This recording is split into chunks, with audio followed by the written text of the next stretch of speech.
Harga emas berhenti mencetak rekor baru, bahkan bisa dibilang rekor tertinggi untuk saat ini berada di level 2758. Tapi satu hal yang cukup menarik adalah apa yang kemarin sempat kita bahas terkait dengan kenaikan terakhir wave 5 kelihatannya berhasil, dan harusnya kita sudah berada dalam wave A ya, atau wave penurunan, atau lebih tepatnya correction wave. Nah, cuman masalahnya kenaikan di sesi Asia ini sampai 2736, apakah itu akan menandakan bahwa penurunan tidak bermanfaat atau bisa dibilang tidak fail ataupun tidak berhasil sama sekali. Nah, ini yang akan kita coba tinjau dari US dollarnya terlebih dulu dan juga US Treasury. Oke, kita lihat di sini teman-teman. Grafik menunjukkan bahwa kenaikan kembali terjadi pada US dollar dan itu ditandai dengan penutupan sinyal bullish candle dari grafik daily. So, saya akan perlu mengupdate lebih lanjut terkait dengan Fibonacci retracement ya.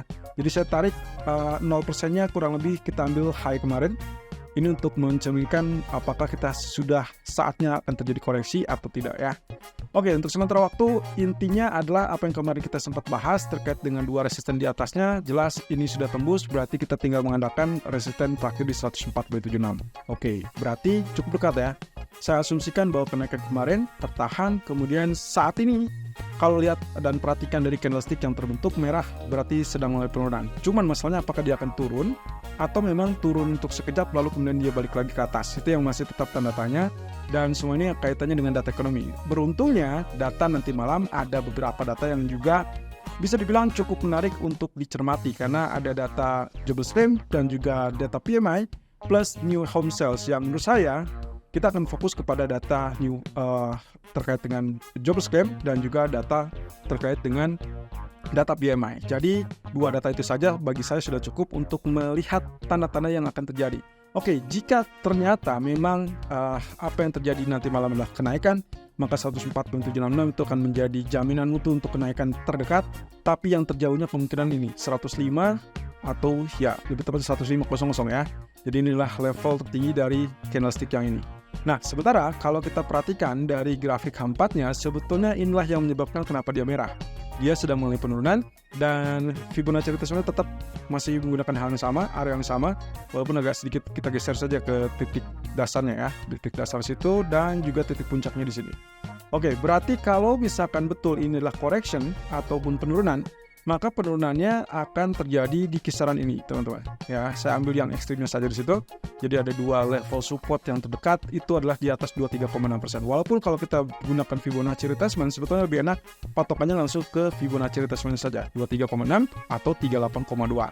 Nah, tapi ada kecenderungan mungkin kita akan tertahan di zona 23,6% ini.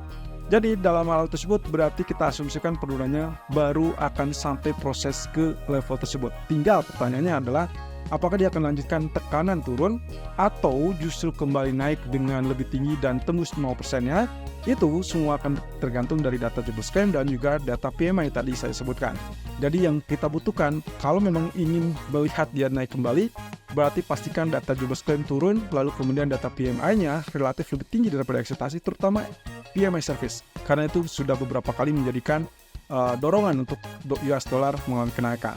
Nah, tapi kalau sebaliknya, maka skenario-nya adalah penurunan atau pelemahan dari US dollar, dan itu adalah kesempatan untuk emas kembali mengalami kenaikan. Oke, mana yang kita harapkan? Yang saya harapkan adalah dolar sebetulnya bisa mengalami kenaikan, tapi ya mungkin saja kita tidak akan melihat lebih tinggi, hanya saja akan menguji level high kemarin sebelum nantinya terbentuk double top, lalu kemudian secara bertahap mengalami penurunan. Well, of course, itu yang akan membuat everybody happy.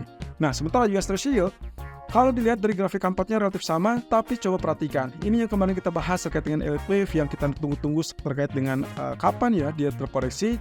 Nah, ternyata setelah ditimbang-timbang kemarin kenaikannya juga sama, dia sudah sampai atau mendekati level 4,263%, dan coba perhatikan area yang sudah kita tandai sebagai perkiraan wave 5 gitu ya. Hanya sedikit ya. Jadi kalau misalkan ini saya tinggal perbarui saja, sebetulnya kita tinggal naikkan ke sini puncak yang kemarin. Kemudian Anda coba perhatikan, kita sempat memperkirakan kalau sampai mendekati area garis trendline itu, berarti kita saatnya memperkirakan dia turun sebagai wave A. Untuk saat ini, kebetulan yang terjadi adalah persis dengan apa yang kita inginkan. Dia sedang mengalami penurunan ataupun tekanan turun ya.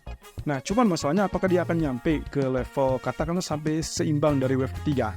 Ya, itu berarti kita asumsikan wave A gitu ya. Baru nanti akan rebound sebagai wave B dan berlanjut dengan correction wave C. Oke, yang menariknya adalah kalau Anda perhatikan grafik emas, sebetulnya kita ada di mana? Emas sudah berada di level ini terlebih dulu, ya, tadi malam dengan penurunannya. Kemudian saat ini bisa dibilang dia berada dalam wave B. Ini akan kita lihat di grafik emas nanti. Tapi kalau kita compare, berarti waktu emas turun ke level A, sementara US Treasury justru baru mencapai puncaknya. Jadi dalam artian seperti ini teman-teman, kalau memang nantinya emas mengalami penurunan terakhir di wave C, itu berarti kemungkinannya kalau lihat dari polanya, berarti kita asumsikan ini baru akan berada di tahapan wave A gitu ya, atau melambat di wave A gitu ya. Dan setelah itu nanti dia wave B, lalu kemudian C, barulah kalau misalkan ternyata US Treasury sudah berada di wave C, barulah kita akan intai level buy yang terbaru untuk emas. Dan mungkin saja itu akan terjadi dalam 1 atau 3 hari ke depan. Tapi masalahnya bukan itu. Kita masih harus bersabar karena data malam nanti kecenderungannya berpihak kepada US dollar dan US Treasury yield. Jadi saya berharap ini kemungkinan wave 5 masih belum selesai, atau mungkin dia stagnan di area tersebut sideways sampai nantinya dapat pemicu untuk mengalami penurunan seperti yang tadi kita sampaikan wave A. Nah, di grafik daily-nya kecenderungannya dia masih tetap naik, tapi ya ada tanda-tanda juga dia turun atau correction. Nah, oleh karena itu kalau kita perhatikan dari grafik yang terlihat di sini, pergerakan dari grafik 4 untuk prediksi ataupun perkiraan selanjutnya dari wave 5 ataupun elite wave. Ya, kemarin kita sudah sampaikan bahwa kemungkinan potensinya adalah wave 5-nya akan mentok atau mendekati level resisten dari trend channel. Dan itulah yang terjadi. 2758 berada dekat dengan trend channel. Kita sempat memperkirakan 2755, 2760 atau tertinggi 2778, 2781. Ternyata yang sempat tercipta adalah mentok di level ini. Ya, 2758. Kemudian kalau kita hitung, balik lagi dengan perhitungan standar pertama, 1, 2, 3, 4, 5 ya. Atau ada juga yang Anda langsung bisa tarik dari yang level besarnya. Jadi saya asumsikan ini yang besarnya ya. Jadi kalau Anda mengambil ini, berarti satunya adalah di sini, 2, kemudian inilah 3, 4, dan akhirnya 5 gitu ya.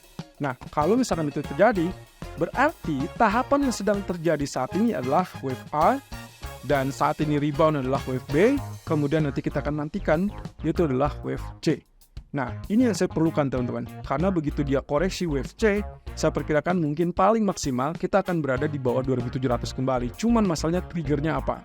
Kalau misalkan kita berharap dengan data ekonomi, maka saya berharap data PMI service yang paling memungkinkan nanti malam untuk memberikan efek tekanan turun sampai at least 2700 atau 2698 atau bahkan 2683. Mungkin kita tidak akan mendapatkan areal ini ya. Ini adalah kurang lebih di 2665. Tapi mungkin kita hanya dapatkan kisaran 2698 atau 2683. Tapi tidak apa-apa.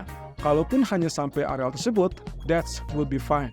Karena nantinya yang kita perharapkan adalah kemunculan dari sinyal buy kembali, karena kalau kita kaitkan dengan efek fundamental, sampai saat ini fundamental dari emas masih tetap bullish dengan harapan bahwa 2 minggu ke depan kita akan lihat pemangkasan suku bunga lebih lanjut dari Fed 25 basis point, dan itu adalah sehari setelah terjadinya Pilpres Amerika. Terlepas dari siapapun pemenangnya, ketidakpastian dalam waktu lama ataupun beberapa bulan ke depan itu masih tetap akan mengikuti market, sehingga emas masih akan diburu sebagai aset safe haven. So, perkiraannya adalah yang kita harapkan saat ini, kita sedang berjalan dalam wave B, dan diharap wave B tersebut tidak lebih tinggi dari 2758. Sehingga kalau Anda mempertimbangkan untuk zona sell, ini adalah masih dalam kategori zona sell Anda. Jadi Anda bisa melakukan pilihan. Opsinya adalah di antara 2750 atau 2740 lebih tepatnya, atau 2730-an. Nah, pagi tadi kita sudah memberikan rekomendasi di kisaran 2730 sampai 2732. Nah, Anda perhatikan, di grafik K1 dia sudah memasuki zona orange, yang berarti inilah zona sell kita ya. Batas maksimalnya 2740-an, dan Anda sebaiknya pasang stop loss itu di atas 2740. Artinya Anda bisa pasang 3 atau 5 poin di atasnya, dan ini adalah area yang bisa dibilang resisten kuat di 2744. Kita tidak berharap dia menuju 2750 ataupun bahkan 2758.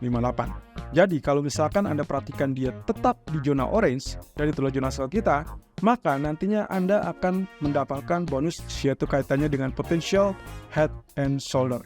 Nah, kalau ini yang terjadi, maka kita punya alasan tepat untuk melakukan sell dengan harapan bahwa dia akan turun tembus level 2708. Nah, targetnya kita tidak usah muluk-muluk karena kemungkinan akan ada strong support di area 2690, 2670-an atau lebih tepatnya 2690, 2680. Nah, saya minta Anda untuk berhati-hati kalau ternyata skenario kita berhasil terkait dengan head and shoulder, maka sebelum atau sesaat menjelang 2690 sebaiknya Anda exit. Lalu kemudian pantau lebih lanjut areal ini, karena yang dikhawatirkan adalah demand akan muncul di antara zona tersebut. Dan itulah yang menjadi alasan untuk kembali melakukan buy dengan alasan sederhana, yaitu fundamental yang masih cukup kuat. Nah, terlihat dari sini, kalau lihat dari grafik daily-nya, saya pakai acuan dari candle bullish yang ini. Anda tinggal hitung tanggal 18 Oktober yang lalu, 50% real body itu ada di berapa? Karena itulah yang akan menjadi areal yang relatif bisa dibilang kuat, dan low tanggal 18 itu adalah 2691. Jadi cukup beralasan kalau saya meminta Anda untuk berhati-hati menjelang memasuki 2690-an. Karena kemungkinan dia akan bisa terjadi rebound dan itu berarti kita akan dapatkan kenaikan kembali. Nah, tapi juga alternatifnya kalau memang ternyata dia lepas atau tembus di atas 2750-an, hati-hati dia akan kejar kembali 2758. Walaupun dengan demikian secara keseluruhannya saya masih tetap prefer inilah wave B, kemudian nanti kita akan dapatkan wave C sebagai alur penurunan. Nah, crude oil satu sisi kita mungkin dalam tahapan yang agak bingung di sini, apakah dia akan terjadi double top atau dia akan terjadi kelanjutan kenaikan.